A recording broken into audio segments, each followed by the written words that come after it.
오늘 말씀은 블레셋이 이스라엘과의 전쟁에서 전리품으로 빼앗아온 이 하나님의 언약궤에 관한 이야기가 오늘 계속 이어지고 있습니다.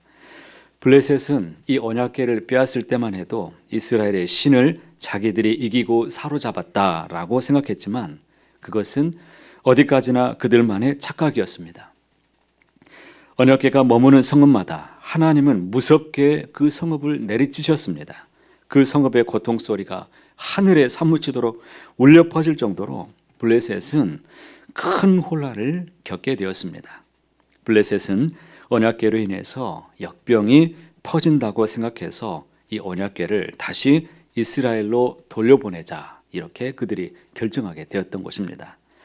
오늘 본문 1절 말씀을 보게 되면 이제 하나님의 언약궤가 블레셋 땅에 있은 지 7달 만에 다시 이스라엘로 돌아가게 되었다는 것을 말씀해 주고 있습니다. 2절을 보면 블레셋 사람들은 어떻게 하나님의 언약궤를 돌려보낼지를 아주 몹시 고민하고 있었습니다.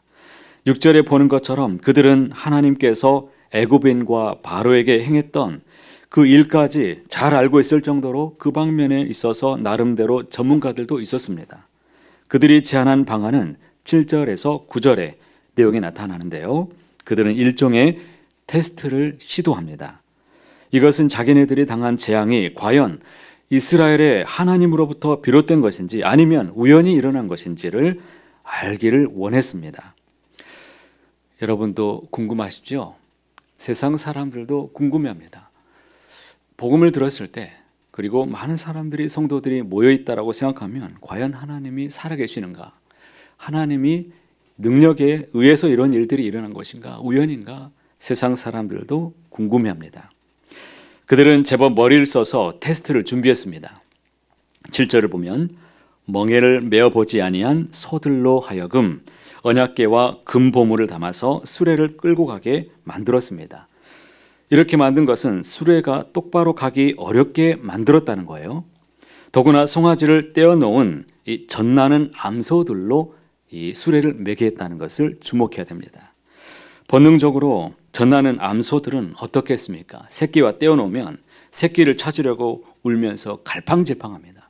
수레를 똑바로 끌 수가 없는 그런 소들, 처음 수레를 끌어보는 그런 소들로 구성했다는 겁니다. 그럼에도 불구하고 그 수레가 이스라엘의 벳세메스 땅을 향해서 똑바로 가게 된다면 아하, 이것은 정말 이스라엘의 하나님이 진짜 능력을 행하셔서 살아계시는 거구나. 이런 재앙을 자기들에게 내린 것임이 분명하다. 이것을 그들이 한번 테스트해 보기로 한 겁니다. 이제 그들은 준비한 대로 암소 2마리에게 법궤를 실어서 수레를 메어서 출발시켰습니다. 그리고 그들을 따라가는 것을 성경에서 기록하고 있죠. 12절을 제가 한번 읽어보겠습니다. 암소가 벳세메스 길로 바로 행하여 대로로 가며 갈 때에 울고 좌우로 치우치지 아니하였고 블레셋 방백들은 벳세메스 경계선까지 따라가니라. 할렐루야. 하나님께서는 블레셋 사람들이 일부러 바로 가기 힘들게 만들어 놓은 이 수레를 벳세메스 길을 향해서 가도록 만드셨습니다. 좌우로 치우치지 않도록 이끄셨다라고 성경에서 말씀합니다. 결국에 블레셋 사람들은 그들이 당한 재앙이 결코 우연이 아니라는 것을 분명히 알게 되었다라는 것을 성경이 밝혀주고 있습니다. 하지만 그들은 하나님의 능력은 인정했습니다. 아, 하나님이 계시는구나 라고 인정했어요. 그러면 그들이 주님께로 돌아와야 마땅하지 않겠습니까? 그런데 그렇지 않습니다. 그들은 다곤 신을 버리지 않았습니다. 자기네들에게 재앙을 가져다 준 이스라엘의 신을 잘 달래서 무사히 돌려보냈다라고 생각하고 만족한 기분으로 에그론으로 돌아갔습니다. 정말 너무나 한심하고 어리석은 모습을 저는 이 장면에서 묵상할 수가 있었습니다. 오늘날 우리는 어떻습니까? 오늘 이 시대를 영적인 눈으로 똑바로 우리는 바라봐야 됩니다. 오늘 이 시대는 종교다원주의가 판을 치는 시대입니다. 진리가 여기만 진리냐? 아니다. 이곳에도 다른 곳에도 진리가 있다라고 사람들은 간주합니다. 자기네가 믿는 우상신을 따로 있으면서도 기독교 신앙도 인정해 준다는 사람들이 있습니다. 불교를 보게 되면 요즘 아주 재미난 일들이 현상들이 많이 생겨납니다. 개그맨 유진 스님을 통해서 여러분 스님 복장을 하고 클럽에서 춤을 추면서 MZ 세대들에게 그들에게 포용하고 포교하면서 타종교와 교류하면서 마치 마음이 넓은 종교인인 채 하고 있지만 여러분 왜 그러는 것일까요? 진리가 없기 때문입니다. 여러분 진리를 온전히 바라보시기를 바랍니다. 종교다원주의는 현대판 블레셋 사람들과 똑같은 모양을 갖고 있습니다. 아무리 기독교에 대해서 호감을 그들이 가져준다고 해도 표시해 준다고 해도 성탄절이 되면 절 앞에 예수 탄생을 축하한다라고 현수막을 걸어 놓는다고 할지라도 유일하신 여호와 하나님 앞에 그 하나님 외에 다른 우상을 믿고 있는다는 것은 어디까지나 불신앙입니다. 진리를 섞을 수 없습니다. 이제 13절 이하에 보면 소가 끌고 온 수레에 언약궤가 있는 것을 발견한 이스라엘의 벳세메스 사람들의 모습이 나타납니다.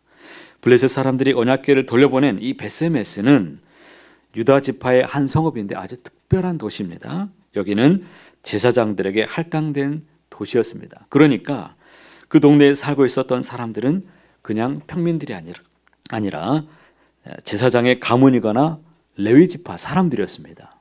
율법에 대해서 아주 잘 알고 있고 하나님을 잘 섬기는 그래도 그런 도시에 도착한 겁니다. 이들은 언약궤가 돌아온 것을 보고 매우 기뻤습니다. 그 자리에서 정말 번제를 드리고 제사를 드렸습니다. 하지만 곧 이어서 기가 막힌 일이 벌어졌습니다. 19절 말씀을 보시겠습니다. 벳세메스 사람들이 여호와의 궤를 들여다본 까닭에 그들을 치사 5만 70명을 죽이신지라. 여호와께서 백성을 쳐서 크게 살육하셨으므로 백성이 슬피 울었더라. 여러분 우리가 이해할 수 없는 장면이 이어지고 있습니다. 벳세메스 사람들은 복궤가 너무 신기했을 것입니다. 7개월 동안 빼앗겼는데 이게 정상적으로 있는 것인지 그리고 또 너무 신기해서 좀 보고 싶었을 겁니다. 여호와의 궤를 들여다보는 것은 실로 어처구니없는 일을 그들이 저지른 것입니다. 그 결과 하나님께서는 얼마 전에 블레셋 사람들에게 하셨던 것과 똑같이 큰 재앙을 그들에게 내리셨습니다. 민수기 4장 17절 이하의 말씀을 보시면 레위인들은 지성물에 접근할 때에는 그 생명을 보존하고 죽지 않기 위해서는 잠시 들어가서 성소를 보지 말아야 된다라고 구체적으로 경고까지 하고 있는 것을 우리는 알 수 있습니다. 그런데 그런 일을 당한 후에 벳세메스 사람들이 한다는 소리는 더욱 어처구니없는 이런 이야기들이 이어집니다. 20절에 있는 말씀을 함께 읽어보실까요? 벳세메스 사람들이 이르되 이 거룩하신 하나님 여호와 앞에 누가 능히 서리요 그를 우리에게서 누구에게로 올라가시게 할까 하고 제사장과 레위인이라는 이 사람들의 입에서 나온 소리가 이 거룩하신 하나님 여호와 앞에 누가 능히 서리요 이런 고백이었습니다. 여러분 잘 분별해야 됩니다. 멋진 신앙의 고백 같죠. 아주 멋진 고백이죠. 그러나 다시 말하면 이런 고백입니다. 우리가 조금 실수했다고 해서 이렇게 하나님이 엄해서야 그 앞에 우리가 어떻게 살아남을 수 있겠느냐. 오히려 불만을 터뜨리는 소리입니다. 그러면서 한술 더 떠서 그를 우리에게서 누구에게로 가시도록 할꼬. 그렇게 어렵게 돌아온 언약궤를 마치 무슨 재앙의 상징처럼 여기고 당장에 자기네 마을에서 떠나보내겠다는 생각까지 갖게 되었다는 것을 보여주고 있습니다. 언약궤를 떠나보내는 이 블레셋 사람들이나 지금 언약궤를 태우고 있는 벳세메스 제사장이나 레위인들은 그냥 제가 봤을 때는 50보 100보의 차이입니다. 다를 바가 없다는 겁니다. 명색이 제사장이요 레위인이라는 사람들이 이처럼 블레셋의 우상 숭배자들이나 다를 바 없는 어리석은 불신앙과도 같은 모습을 지금 보여주고 있는 것입니다. 오늘 우리도 마찬가지입니다. 하나님을 믿는다고 하면서도 하나님의 말씀을 듣지만 그 말씀에 오롯이 우리가 순종하지 않는다면 실제로는 믿지 않는 사람들과 여러분 하나님이 보시기에는 다를 바가 없는 것입니다. 아무리 신앙생활은 겉모양은 있다 할지라도 그 속에 살아계신 하나님에 대한 경외심, 그 말씀에 대한 순종하는 마음, 이것이 만약 없다면 여러분 어떨까요? 사실은 불신자와는 조금도 다를 바가 없다는 사실을 우리는 기억해야 될 것입니다. 이런 사람들은 하나님을 믿지 않는 사람들과 50보 100보입니다. 그러면 50보 100보가 무엇입니까? 하나님을 믿지 않는 사람들을 하나님께로부터 100보 떠나 있는 사람들이라고 말할 수 있다면, 하나님을 믿는다고 하면서도 경외하지 않고 순종으로 나가지 않는 이런 교인들을 하나님께로부터 50보 떨어져 있는 사람이라고 말할 수 있을 것입니다. 그러면 50보나 떨어져 있으니 그래도 조금 낫다라고 생각할 수 있는 것인가요? 그렇지 않습니다. 둘 다 하나님께로부터 떠나 있기는 마찬가지입니다. 오늘날 이름뿐인 신자, 무늬만 갖춘 성도, 이런 사람들 때문에 얼마나 많이 복음의 문이 막혔습니까? 하나님의 영광과 교회의 아름다움이 얼마나 많이 훼손되고 있습니까? 아니, 나로 인해서 하나님의 영광이 가려지는 것은 없었던가요? 이렇게 하나님을 경외하고 정말 순종으로 섬기지 않는 신자는 믿지 않은 자보다 오히려 더 위험할 수 있습니다. 그러므로 오직 하나님을 경외하시길 바랍니다. 말씀에 더욱 순종해 내시길 바랍니다.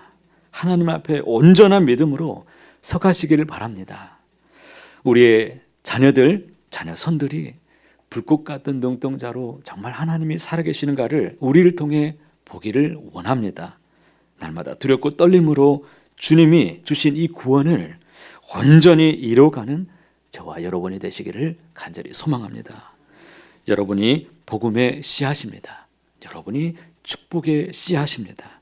우리를 복으로 불러주셨습니다.